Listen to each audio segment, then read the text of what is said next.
أعوذ بالله من الشيطان الرجيم. بسم الله الرحمن الرحيم.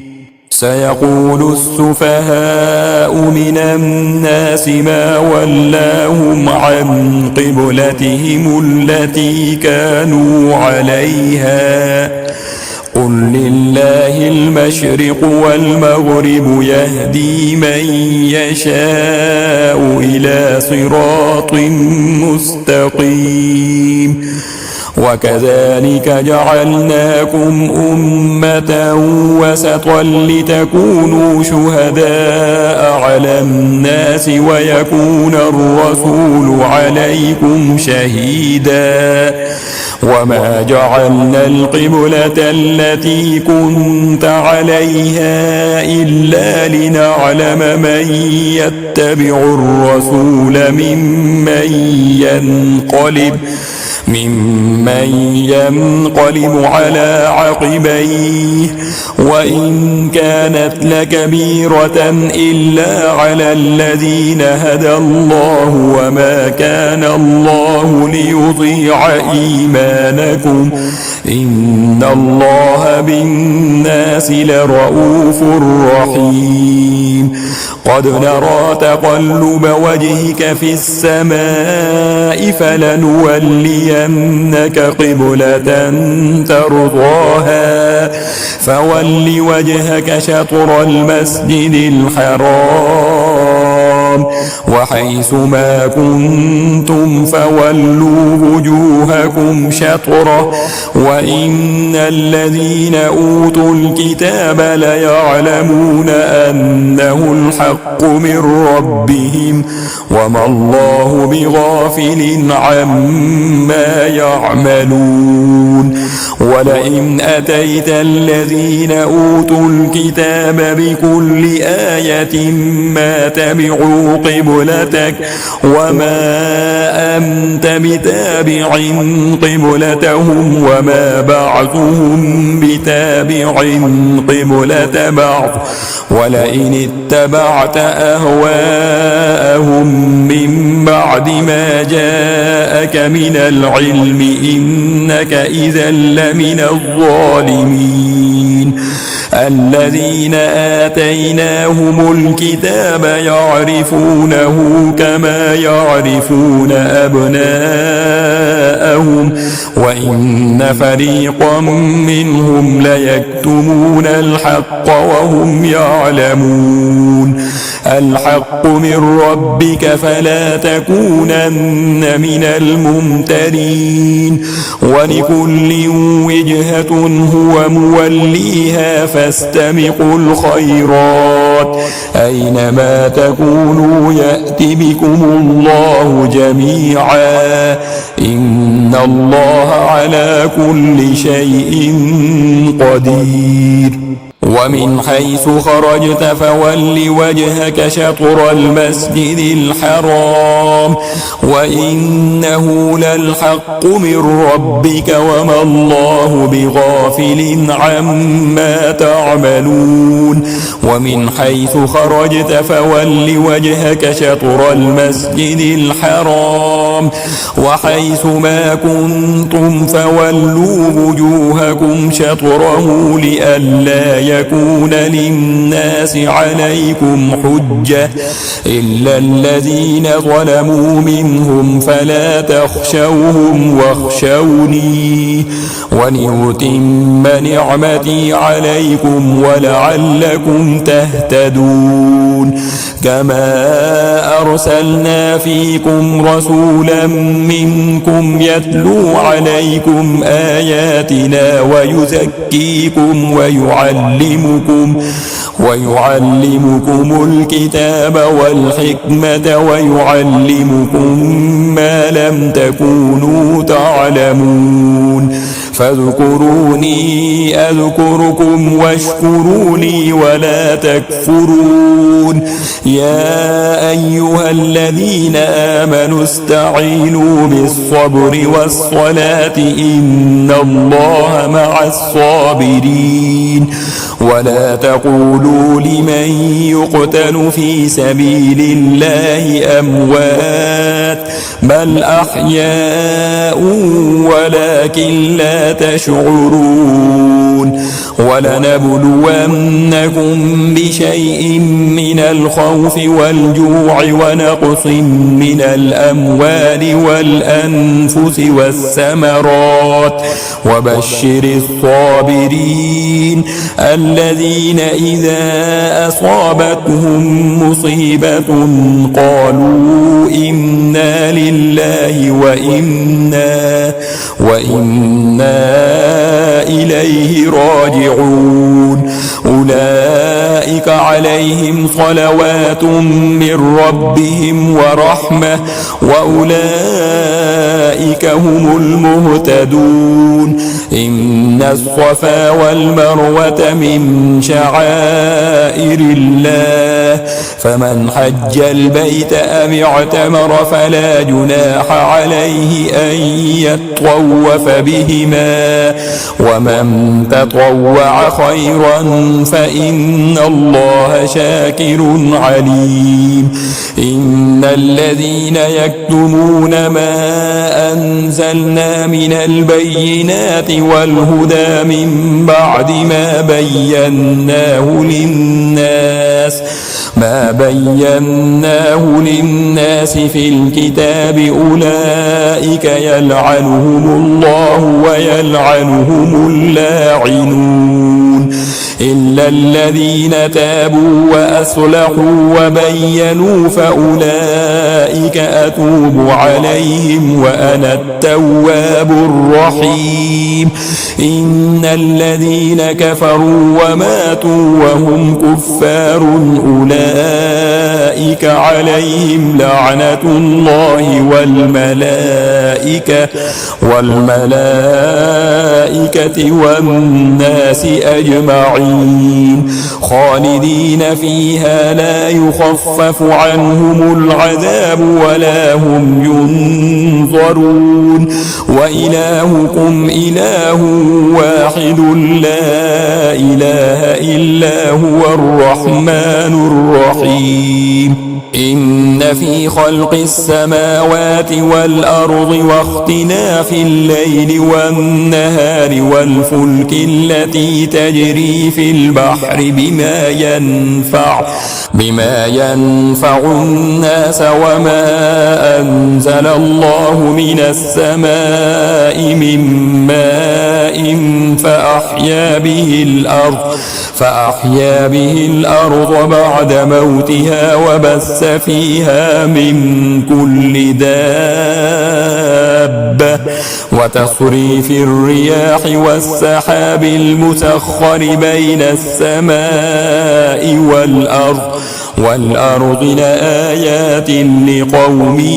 يعقلون. ومن الناس من يتخذ من دون الله أندادا يحبونهم كحب الله والذين آمنوا أشد حبا لله ولو يرى الذين ظلموا إذ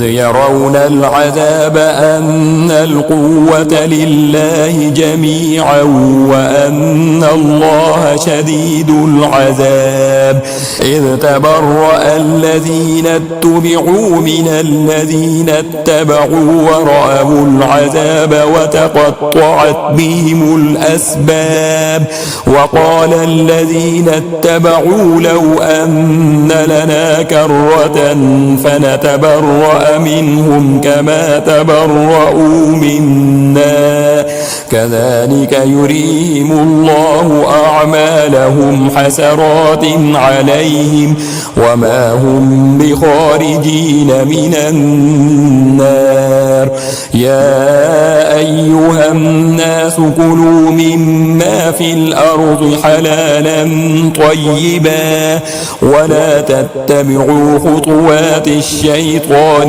إنه لكم عدو مبين. إنما يأمركم بالسوء والفحشاء وأن تقولوا على الله ما لا تعلمون. وإذا قيل لهم اتبعوا ما أنزل الله قالوا بل نتبع ما ألفينا عليه آباءنا أولو كان آباؤهم لا يعقلون شيئا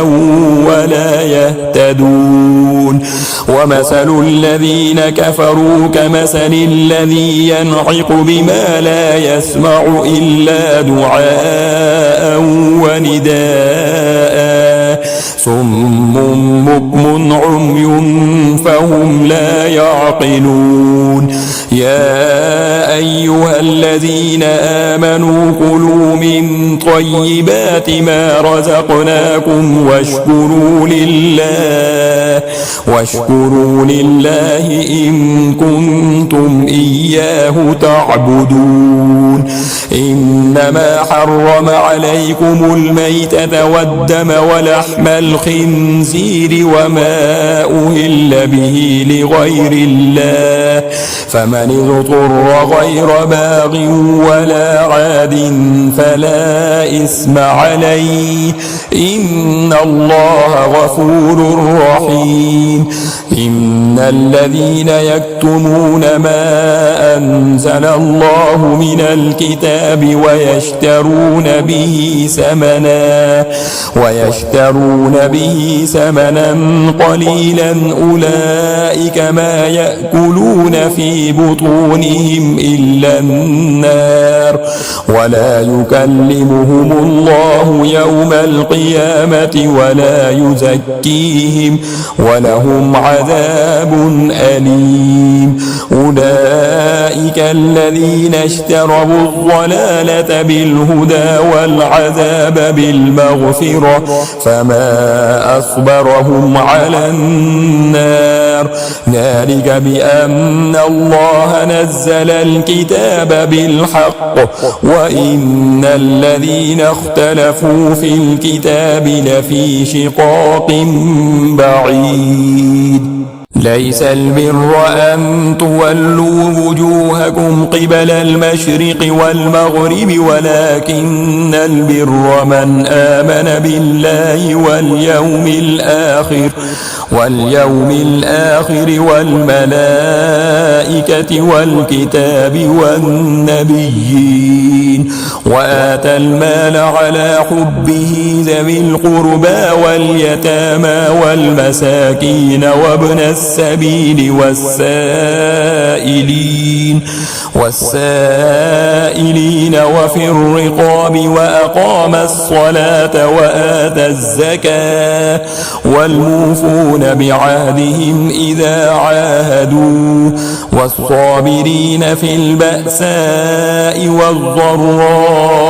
وحين البأس أولئك الذين صدقوا وأولئك هم المتقون. يا أيها الذين آمنوا كتب عليكم القصاص في القتلى الحر بالحر والعبد بالعبد والأنثى بالأنثى فمن عفي له من أخيه شيء فاتباع بالمعروف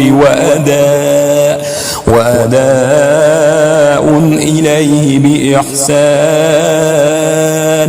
ذلك تخفيف من ربكم ورحمة فمن اعتدى بعد ذلك فله عذاب أليم ولكم في القصاص حياة يا أولي الألباب لعلكم تتقون كتب عليكم إذا حضر أحدكم الموت إن ترك خيرا الوصية للوالدين والأقربين بالمعروف حقا على المتقين فمن بدله بعدما سمعه فإنما إثمه على الذين يبدلونه إن الله سميع عليم فمن خاف من موص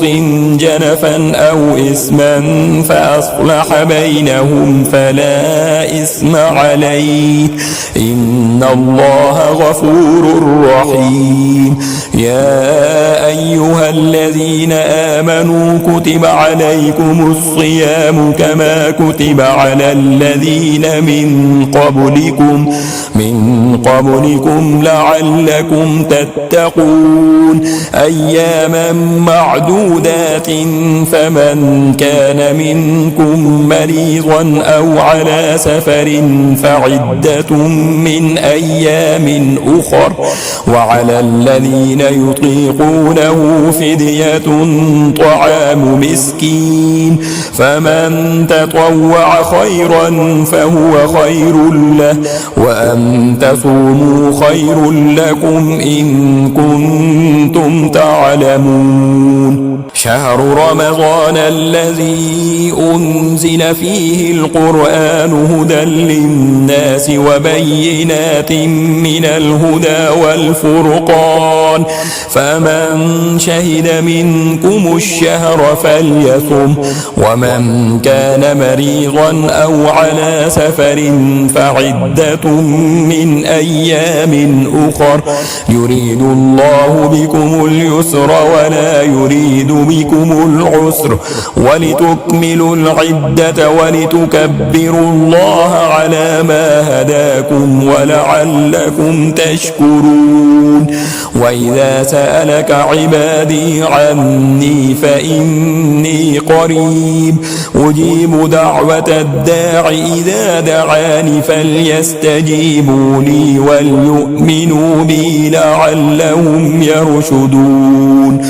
أحل لكم ليلة الصيام الرفث إلى نسائكم هن لباس لكم وأنتم لباس لهن علم الله أنكم كنتم تختانون أنفسكم فتاب عليكم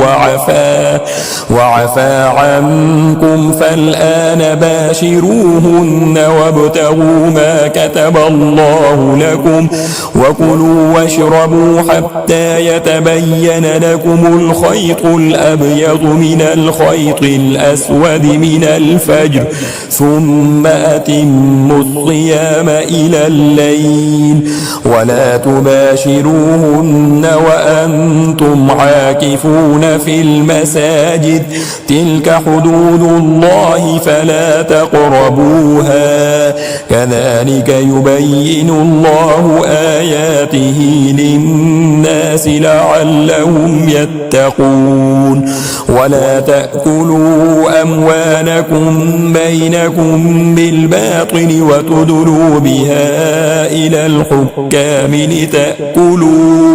لتأكلوا فريقا من أموال الناس بالإثم وأنتم تعلمون يسألونك عن الأهلة قل هي مواقيت للناس والحج وليس البر بأن تأتوا البيوت من ظهورها ولكن البر من اتقى وأتوا البيوت من أبوابها واتقوا الله لعلكم تفلحون وقاتلوا في في سبيل الله الذين يقاتلونكم ولا تعتدوا إن الله لا يحب المعتدين واقتلوهم حيث ثقفتموهم وأخرجوهم من حيث أخرجوكم والفتنة أشد من القتل ولا تقاتلوهم عند المسجد الحرام حتى يقاتلوكم فيه فإن قاتلوكم فاقتلوهم كذلك جزاء الكافرين فإن انتهوا فإن الله غفور رحيم وقاتلوهم حتى لا تكون فتنة ويكون الدين لله فإن انتهوا فلا عدوان إلا على الظالمين الشهر الحرام بالشهر الحرام والحرمات قصاص فمن اعتدى عليكم فاعتدوا عليه بمثل ما اعتدى عليكم واتقوا الله واعلموا أن الله مع المتقين وأنفقوا في سبيل الله ولا تلقوا بأيديكم إلى التهلكة وأحسنوا إن الله يحب المحسنين وأتموا الحج والعمرة لله فإن أحصرتم فما استيسر من الهدي ولا تحلقوا رؤوسكم حتى يبلغ الهدي محله فمن كان منكم مريضا أو به أذى من رأسه ففدية من صيام أو صدقة أو نسك فإذا أمنتم فمن تمتع بالعمرة إلى الحج فما استيسر من الهدي فمن لم يجد فصيام 3 أيام في الحج و7 إذا رجعتم تلك 10 كاملة ذلك لمن لم يكن أهله حاضر المسجد الحرام واتقوا الله واعلموا أن الله شديد العقاب الحج أشهر معلومات فمن فرض فيهن الحج فلا رفث ولا فسوق ولا جدال في الحج وما تفعلوا من خير يعلمه الله وتزودوا فإن خير الزاد التقوى واتقون يا أولي الألباب ليس عليكم جناح أن تبتغوا فضلا من ربكم فإذا أفضتم من عرفات فاذكروا الله عند المشعر الحرام واذكروه كما هداكم وإن كنتم من قبله لمن الضالين ثم أفيضوا من حيث أفاض الناس واستغفروا الله إن الله غفور رحيم فإذا قضيتم مناسككم فاذكروا الله كذكركم آباءكم أو أشد ذكرا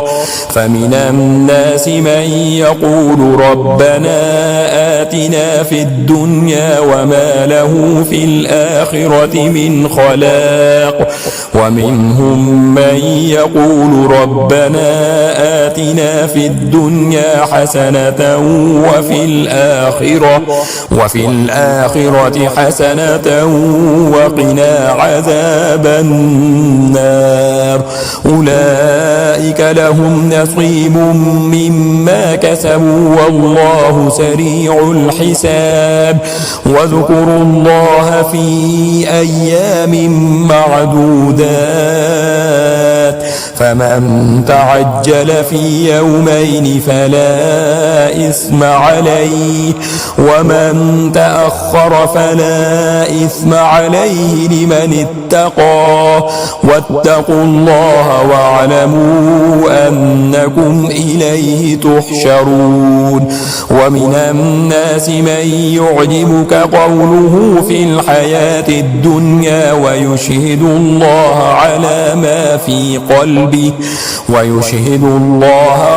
ما في قلبه وهو ألد الخصام. وإذا تولى سعى في الأرض ليفسد فيها ويهلك الحرث والنسل والله لا يحب الفساد. وإذا قيل له اتق الله أخذته العزة بالإثم فحسبه جهنم ولبئس المهاد.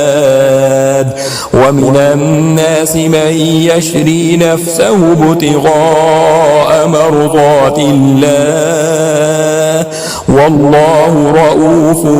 بالعباد. يا أيها الذين آمنوا ادخلوا في السلم كافة ولا تتبعوا خطوات الشيطان إنه لكم عدو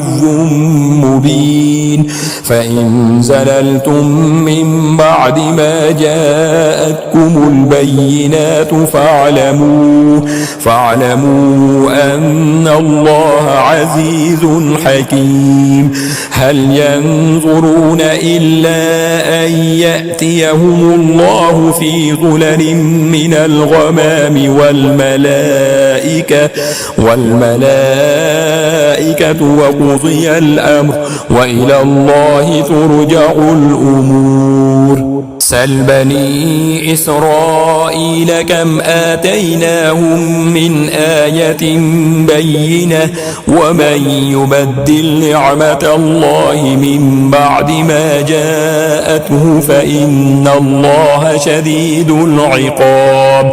زين للذين كفروا الحياة الدنيا ويسخرون من الذين آمنوا والذين اتقوا فوقهم يوم القيامة والله يرزق من يشاء بغير حساب. كان الناس أمة واحدة فبعث الله النبيين مبشرين ومنذرين وأنزل معهم الكتاب بالحق ليحكم بين الناس فيما اختلفوا فيه وما اختلف فيه إلا الذين أوتوه من بعد ما جاءتهم البينات بغيا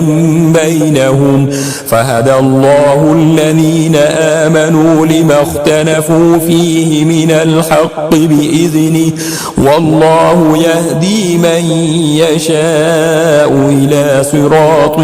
مستقيم. أم حسبتم أن تدخلوا الجنة ولما يأتكم مثل الذين خلوا من قبلكم مستهم البأساء والضراء وزلزلوا حتى يقول الرسول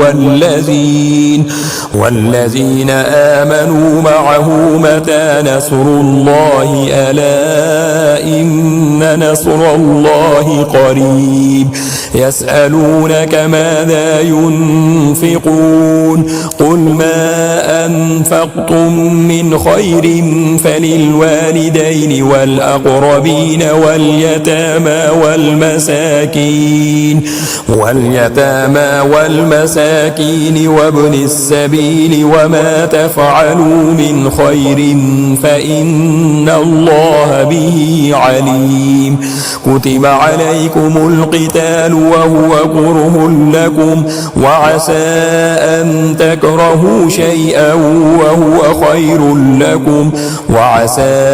أن تحبوا شيئا وهو شر لكم والله يعلم وأنتم لا تعلمون يسألونك عن الشهر الحرام قتال فيه قل قتال فيه كبير وصد عن سبيل الله وكفر به والمسجد الحرام وإخراج أهله منه أكبر عند الله والفتنة أكبر من القتل ولا يزالون يقاتلونكم حتى يردوكم عن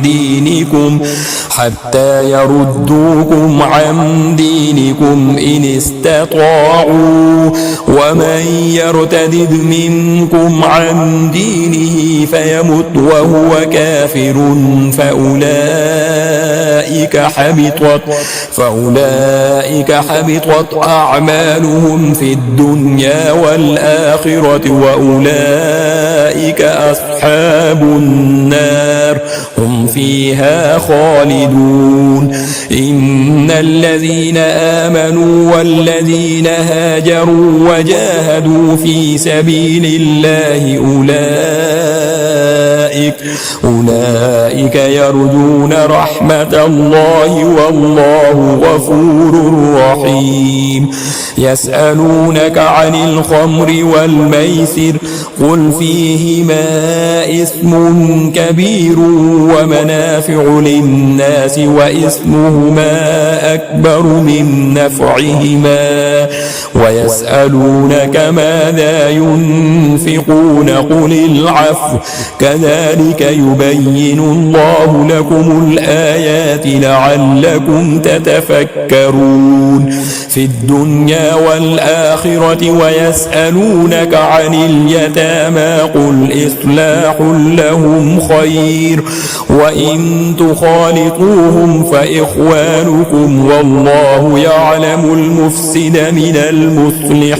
ولو شاء الله لأعنتكم إن الله عزيز حكيم ولا تنكحوا المشركات حتى يؤمن ولأمة مؤمنة خير من مشركة ولو أعجبتكم ولا تنكحوا المشركين حتى يؤمنوا ولعبد مؤمن خير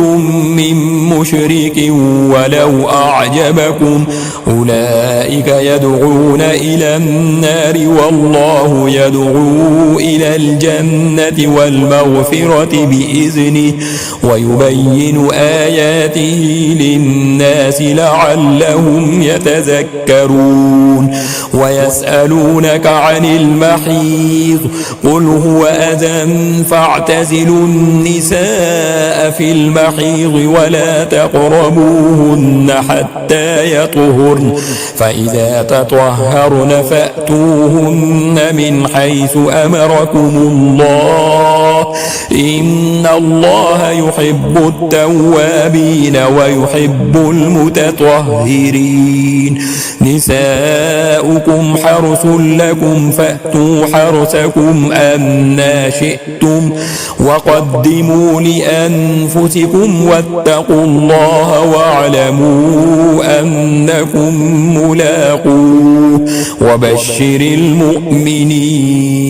ولا تجعلوا الله عرضة لأيمانكم أن تبروا وتتقوا وتصلحوا بين الناس والله سميع عليم لا يؤاخذكم الله باللغو في أيمانكم ولكن يؤاخذكم بما كسبت قلوبكم والله غفور حليم للذين يؤلون من نسائهم تربص 4 أشهر فإن فاءوا فإن الله غفور رحيم وإن عزموا الطلاق فإن الله سميع عليم عليم. والمطلقات يتربصن بأنفسهن 3 قروء ولا يحل لهن أن يكتمن ما خلق الله في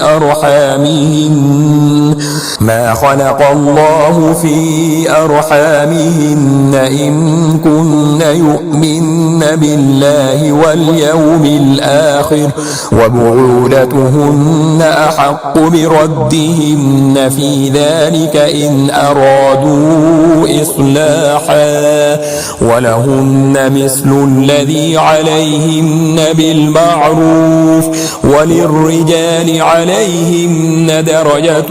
والله عزيز حكيم. الطلاق مرتان فإمساكم بمعروف أو تسريح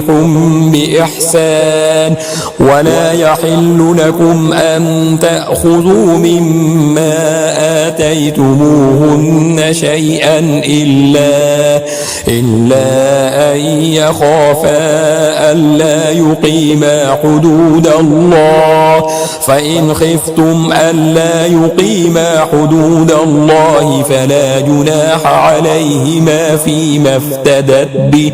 تلك حدود الله فلا تعتدوها ومن يتعد حدود الله فأولئك هم الظالمون. فإن طلقها فلا تحل له من بعد حتى تنكح زوجا غيره فإن طلقها فلا جناح عليهما أن يتراجعا إن ظنا أن يقيما حدود الله وتلك حدود الله يبينها لقوم يعلمون. وإذا طلقتم النساء فبلغن أجلهن فأمسكوهن بمعروف أو سرحوهن بمعروف ولا تمسكوهن ضرارا لتعتدوا ومن يفعل ذلك فقد ظلم نفسه ولا تتخذوا آيات الله هزوا واذكروا نعمة الله عليكم وما أنزل عليكم من الكتاب والحكمة يعظكم به واتقوا الله واعلموا أن الله بكل شيء عليم. وإذا طلقتم النساء فبلغن أجلهن فلا تعضلوهن أن ينكحن أزواجهن إذا تراضوا بينهم بالمعروف ذلك يوعظ به من كان منكم يؤمن بالله واليوم الآخر ذلكم أزكى لكم وأطهر والله يعلم وأنتم لا تعلمون. والوالدات يرضعن أولادهن حولين كاملين لمن أراد أن يتم الرضاعة وعلى المولود له رزقهن وكسوتهن بالمعروف لا تكلف نفس إلا وسعها لا تضار والدة بولدها ولا مولود له بولده وعلى الوارث مثل ذلك فإن أرادا فصالا عن تراض منهما وتشاور فلا جناح عليهما. وإن أردتم أن تسترضعوا أولادكم فلا جناح عليكم فلا جناح عليكم إذا سلمتم ما آتيتم بالمعروف واتقوا الله واعلموا أن الله بما تعملون بصير. والذين يتوفون منكم ويذرون أزواجا يتربصن بأنفسهن أربعة أشهر وعشرا فإذا بلغن أجلهن فلا جناح عليكم فيما فعلن في أنفسهن بالمعروف والله بما تعملون خبير. ولا جناح عليكم فيما عرضتم به من خطبة النساء أو أكننتم في أنفسكم علم الله أنكم ستذكرونهن ولكن لا تواعدوهن سرا إلا أن تقولوا قولا معروفا ولا تعزموا عقدة النكاح حتى يبلغ الكتاب أجله واعلموا أن الله يعلم ما في أنفسكم فاحذروه واعلموا أن الله غفور حليم. لا جناح عليكم إن طلقتم النساء ما لم تمسوهن أو تفرضوا لهن فريضة ومتعوهن على الموسع قدره وعلى المقتر قدره متاعا بالمعروف حقا على المحسنين. وإن طلقتموهن من قبل أن تمسوهن وقد فرضتم لهن فريضة فنصف ما فرضتم إلا أن يعفون أو يعفو الذي بيده عقدة النكاح وأن تعفوا أقرب للتقوى ولا تنسوا الفضل بينكم إن الله بما تعملون بصير. حافظوا على الصلوات والصلاة الوسطى وقوموا لله قانتين. فإن خفتم فرجالا أو ركبانا فإذا أمنتم فاذكروا الله كما علمكم ما لم تكونوا تعلمون. والذين يتوفون منكم ويذرون أزواجا وصية لأزواجهم متاعا إلى الحول غير إخراج فإن خرجن فلا جناح عليكم فيما فعلن في أنفسهن من معروف والله عزيز حكيم. وللمطلقات متاع بالمعروف حقا على المتقين كذلك يبين الله لكم آياته لعلكم تعقلون. ألم تر إلى الذين خرجوا من ديارهم وهم ألوف حذر الموت فقال لهم الله موتوا ثم أحياهم إن الله لذو فضل على الناس ولكن أكثر الناس لا يشكرون. وقاتلوا في سبيل الله واعلموا أن الله سميع عليم. من ذا الذي يقرض الله قرضا حسنا فيضاعفه له أضعافا كثيرة والله والله يقبض ويبسط وإليه ترجعون ألم تر إلى الملأ من بني إسرائيل من بعد موسى إذ قالوا لنبي لهم ابعث لنا ملكا نقاتل في سبيل الله قال هل عسيتم إن كتب عليكم القتال ألا تقاتلوا قالوا وما لنا ألا نقاتل في سبيل الله وقد أخرجنا من ديارنا وأبنائنا فلما كتب عليهم القتال تولوا إلا قليلا منهم والله عليم بالظالمين وقال لهم نبيهم إن الله قد بعث لكم طالوت ملكا قالوا أنى يكون له الملك علينا ونحن أحق بالملك منه